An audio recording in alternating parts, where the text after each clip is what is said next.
Pero ayan, Mr. President, basta binanggit lang po yung pangalan natin, mentioned my name, operative word, mentioned.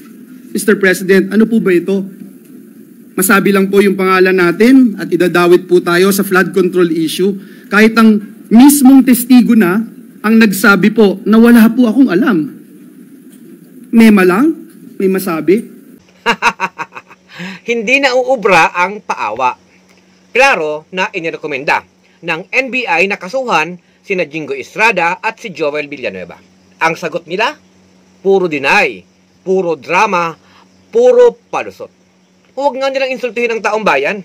Kung talagang malinis sila, bakit natutok ang investigasyon sa kanila at iba pa? Ang katotohanan, hindi porket senador o pastor na politiko ay ligtas sa pananagutan. Itong si Jingo Estrada, hindi na bago ang pangalan sa listahan ng mga inakusahan regarding sa korupsyon. Si Villanueva naman, akala mo sobrang linis, pero may bahid din. Pareho silang gumagamit ng posisyon para takasan ang kaso. Ang hustisya ho ay hindi lang para sa mahihirap lamang.